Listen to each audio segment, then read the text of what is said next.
I just want to start out by thanking Pastor Mark and Kim. They have been dear friends for 14 years. Wow. I moved here from Los Angeles in 2008. I wound up going to church with them in Woodstock, and there were many times that they prayed for a wife for me, and prayed healing over me from past wounds, and I think you prayed specifically that the Lord would send me a wife at a Starbucks in Town Lake, and they didn't pray that specifically. But thank you for your friendship and your prayers. So when Mark asked me to speak tonight and told me the topic, I was like, number one, no-brainer. I'll go anywhere. And if you are a part of a said church, you're blessed to have a pastor like Mark.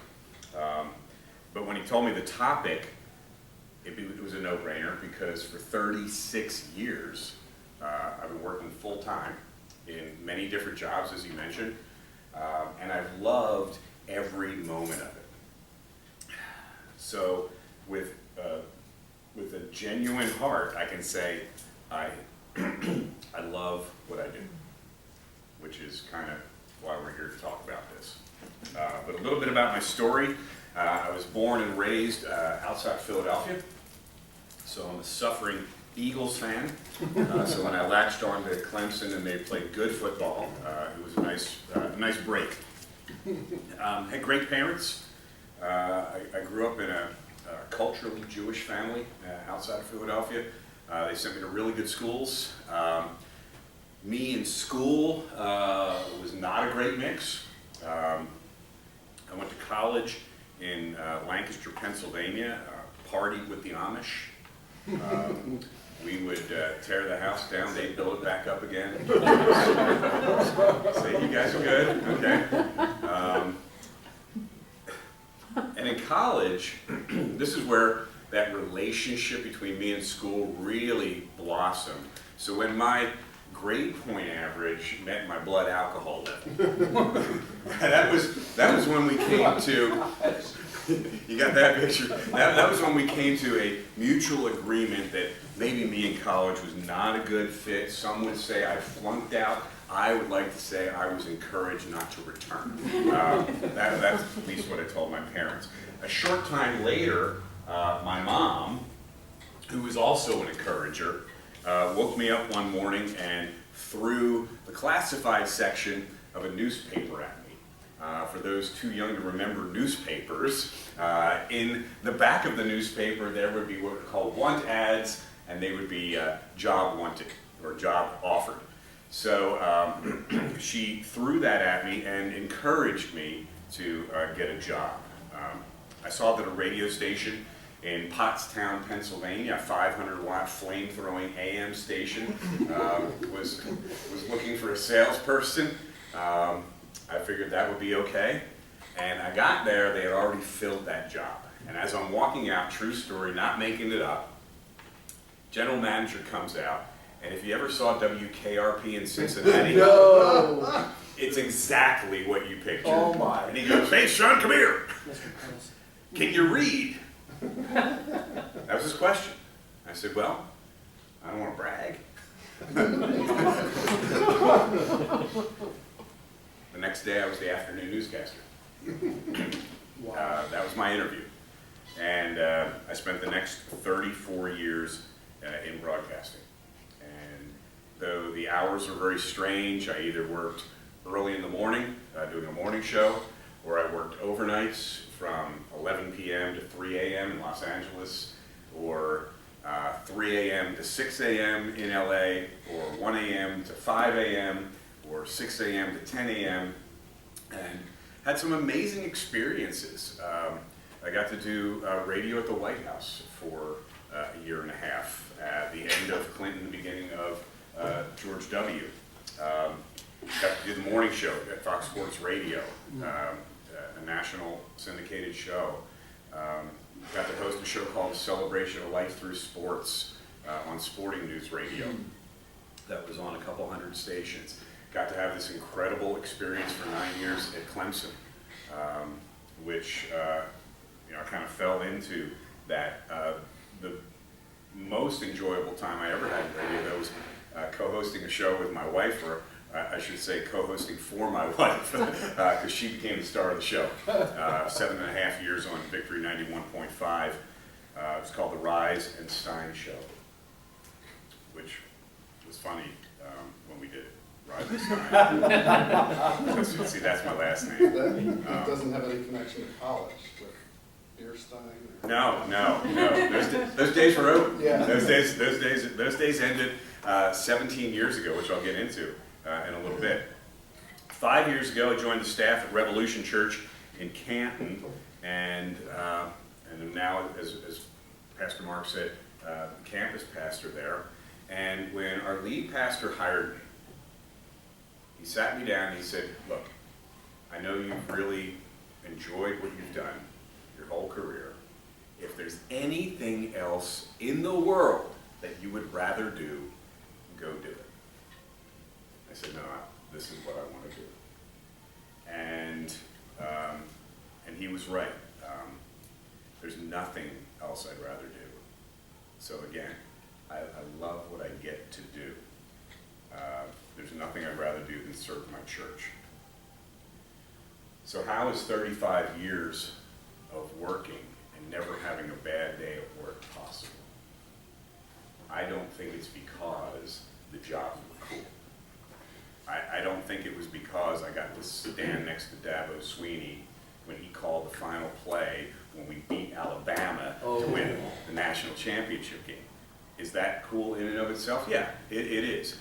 But I don't think for a second I've enjoyed what I do because of the job. I think there's two reasons. We've all been given gifts by God. Everybody in this room has a gift. So I believe that I've been using the gifts that God has given me. And when you love what you do, using the gifts that He's given you, you're halfway there. The other reason I believe I love what I do is I learned early on the why.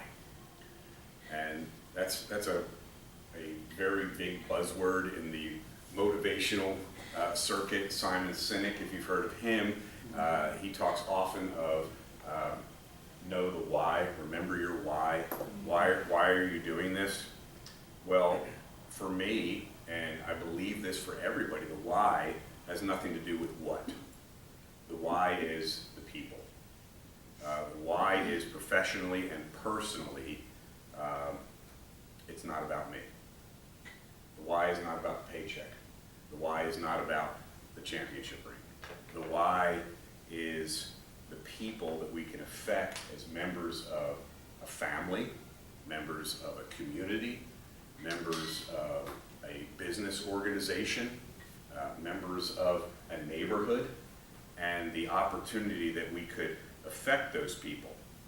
And I couldn't articulate this 20 or 30 years ago, but over the last 17 years, since I stopped hoisting a beer stein, 17 years ago, freed from an addiction to alcohol and to drugs, now I can definitely articulate the why, because it turns out on my last day, and everybody's going to have a last day, God's not going to ask me, how many listeners did you have?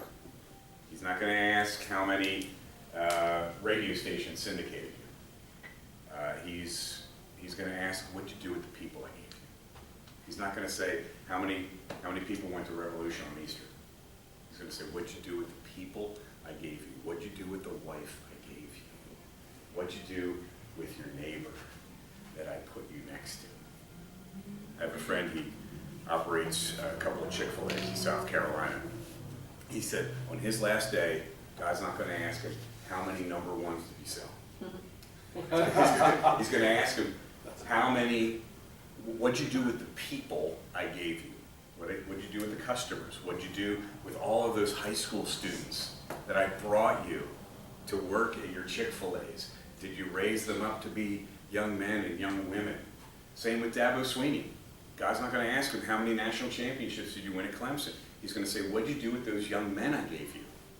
And he would say that football is third in his life. He loves football. He loves what he does. But it has nothing to do with the football. It has everything to do with those young men. Because, as he would say, the odds of one of his players playing in the NFL is pretty slim.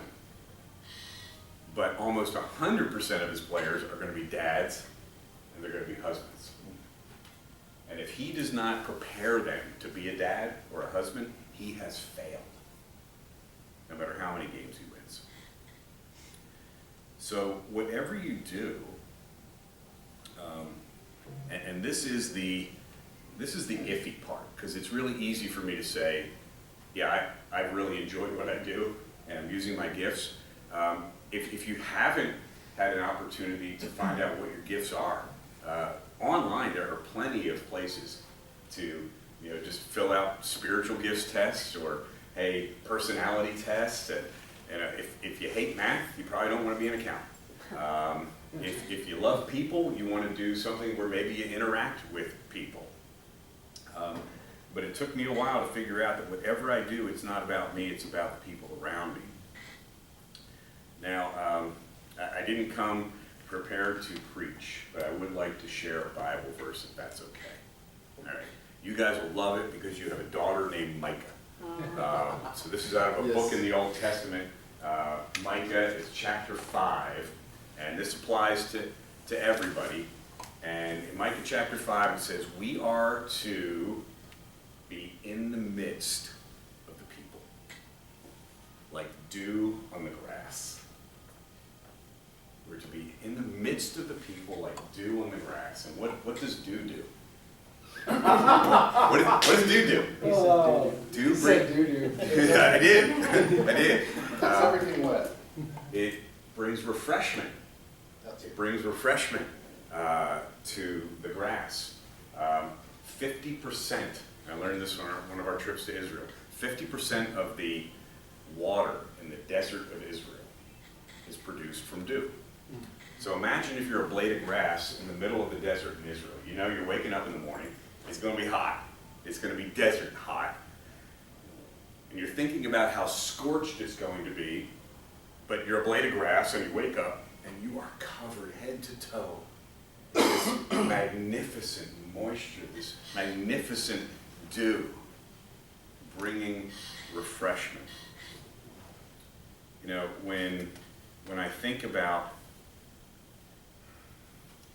how refreshing dew is, and I think about that verse, that's what we're supposed to be in every environment we walk into. Whether it's the supermarket, whether it's our neighborhood, whether it's our place of business, we're to bring refreshment to everybody around us. But here's the problem.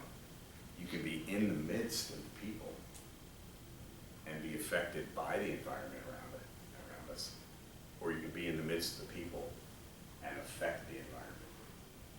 We can be a thermometer and go up and down based upon our environment, or we can be the thermostat. We can set the temperature of the room.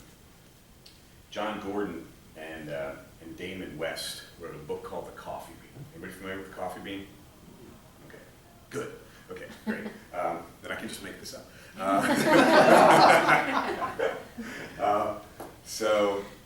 Damon West was doing 65 years hard time in a Texas penitentiary in 2009. It was a drug charge. And he realized when he got to prison, he could either be affected by the environment of the prison, or he could be an effect on the environment of the prison. So he wrote this concept called the coffee bean. And if you consider that our environment is boiling water, and I don't think it's a stretch to say that the last 2.5 years have been boiling water. Wherever you go, things are boiling over. People have just boiled up and pressure's coming out everywhere. We've been in the boiling water. And John Gordon and Damon West said, In that environment of boiling water, we have three choices. We could be a carrot, and what happens to a carrot in the environment of boiling water? So mushy. It gets soft. Yep. We can get soft in the environment that's around us.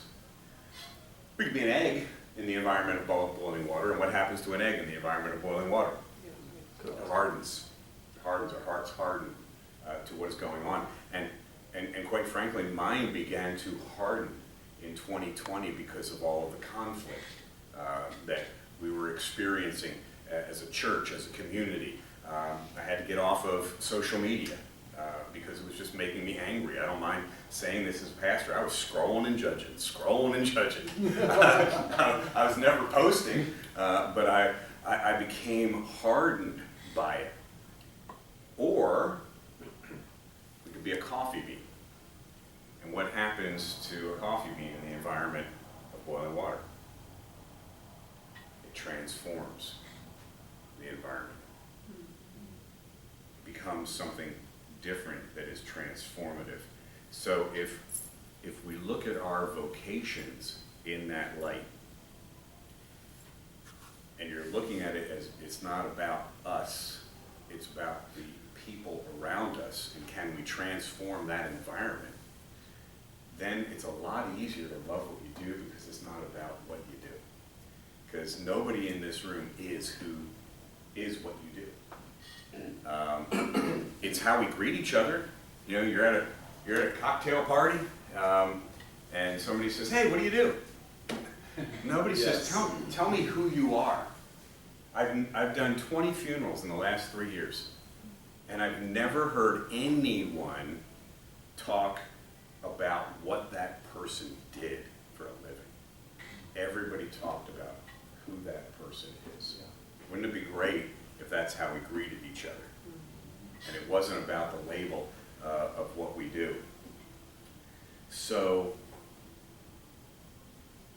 if that's the case, if our jobs are not who we are is how we treat the people around us, and we go into every opportunity to transform that environment. And I've used the word encouragement several times tonight, and the word encouragement literally means to pull somebody into your side and build them up. You're doing great. I remember words that were spoken over me that were not encouraging. I remember as a child, you can probably remember things that people have said to you that were not encouraging. For me, hearing things like, "Hey, you're not as smart as your brother." I'm 60 years old. I remember that from when I was a kid. I remember things like, "You're never going to be good enough." But what trumps that are the words that people spoke over me that were life-giving, that were building up. There's another verse, Ephesians 4:29, which is such a life verse for me that some company even made me golf balls with the number 429. Let no unwholesome talk come out of your mouth, but only such as is for the building up of others, as fits the occasion, that it may give grace to those who hear. That's where we fail in social media. Not a lot of grace, not a lot of building up, not a lot of people posting, "Hey, just tell me something good about your life today." So, if we're going to build people up, it has to be something intentional. If we're going to build people up, it has to be so intentional that it takes the focus off of the actual vocation of what we do. My brother is a lawyer. He doesn't like what he does. He doesn't go into it with this mindset. But his best friend is a lawyer who loves what he does because he goes into it with the mindset of, who can I build up today? How can I change a life today? Y'all know what glyphosate is? Glyphosate? I'm probably pronouncing it wrong. It's the active ingredient in a product called Roundup. Y'all know what Roundup is? Yes. Okay. So if you want something dead in your lawn, you have a weed, or sometimes you spray it on the wrong thing and it's grass, you spray it with Roundup. Roundup kills. Roundup is not an encourager. Roundup is a very discouraging thing to anything green. If you want to destroy something, spray it with Roundup. If you want to destroy someone, spray them with words that are not life transforming. Spray them with words that are tearing down, that don't build up. It's so easy to go through life in a way that we lose focus on the things that matter. We lose focus on the why. It's the people around us. So what's the other product that would be the antithesis of Roundup? Miracle-Gro. Miracle-Gro is an amazing thing. We don't know how to take care of a plant, but Miracle-Gro came up with a product that makes it a lot easier for us. And if the plant has some sun and it's got some water and a little bit of Miracle-Gro, it's going to thrive. So everybody in this room has an opportunity to be Miracle-Gro or Roundup. And there have been times where I have not been Miracle-Gro with people. There have been times where I have been Roundup. And I am mortified at some of the things over the years I have said to people, realizing, are they going to remember that for the rest of their lives, that somebody did not build them up in that moment? So I think a question that's great for all of us to ask is, are we Miracle-Gro or Roundup? And that's one of the questions in your discussion. And I think the question was, hey, are you Miracle-Gro or Roundup in the workplace? But I like to ask it, am I Miracle-Gro or Roundup in my marriage? Am I using this opportunity to build my wife up? Am I Miracle-Gro or Roundup in my neighborhood? Am I Miracle-Gro or Roundup when I'm at the Kroger and I'm in a hurry and the line is long and somebody's paying with a check? Am I Miracle-Gro or am I Roundup at the DMV? And I think in every situation, if we take the focus off of ourselves, as Dr. Phil would say, it ain't about you. If we take the focus off of ourselves, we're going to find that, hey, wait a minute, what I do is a lot more enjoyable because the byproduct isn't my paycheck. The byproduct is the person next to me in the cubicle or the customer that I just asked, how are you doing? And I was concerned with his answer. I don't know if y'all are churchgoers. Sunday morning, how you doing? I'm doing great. How you doing, brother? I'm doing great, brother. Good to see you next week. That's it. If we're not prepared to say, how are you doing? And give ourselves time to actually hear how somebody's doing, man, we're missing it. If we're going through our jobs every single day, all about getting the job done and not caring about the customer, not caring about the person next to us in the cubicle, not caring about our boss, some people don't even ask their boss how they're doing.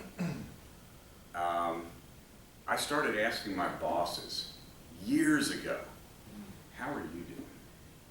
And they were shocked. So we have all these opportunities around us to care for other people. I'm probably going too long, but I'm passionate about this.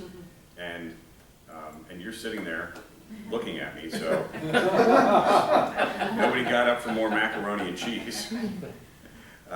So success in loving what you do is not based on the thing that you do. It's based on how we view the people around us.